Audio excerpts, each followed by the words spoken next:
Top 5 English phrases from MrBeast that we've covered so far.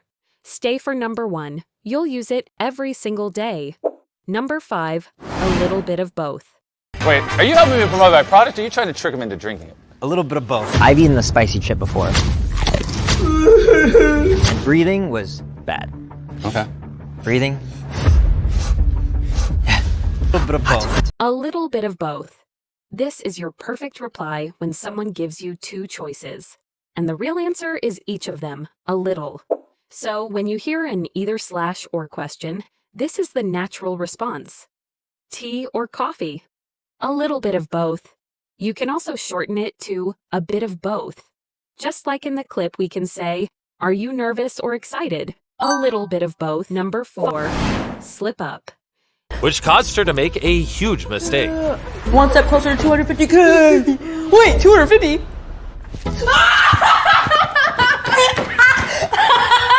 I swear that was an accident. Ooh, I told my secret. My secret. Oh my God. She slipped up. She slipped up. Slip up. It means to make a small mistake, often by accident.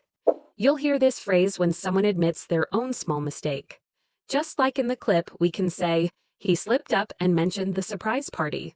So he mentioned it by mistake. Number 3, let someone down.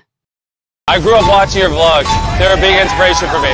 Jimmy, you're distracting me! Casey, you're letting childhood me down. You were my hero when I was a kid. Why can't you land a water bottle flip? There we go! You'll hear this one everywhere. Let someone down means to disappoint someone, to fail to meet their expectations. Like, don't worry, I won't let you down. Here's the trick. The person goes in the middle. Let me down. Let you down.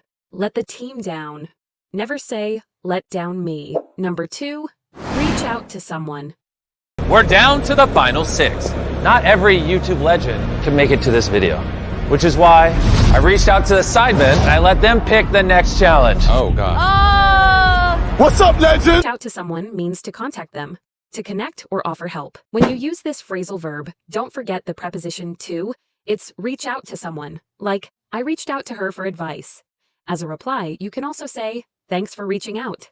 Number 1, you're kidding me? If it makes you feel better, I'm gonna give you $10,000 for coming in second place. Oh, you're kidding me. No. And with that 079, you just won $456,000 and officially won the very first Squid Game in real life ever.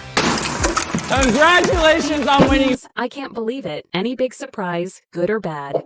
Like, I got us front row tickets. You're kidding me. You can also say, are you kidding me? If you want to know more phrases, follow at Fluent Clips TV. I post a new phrase every day.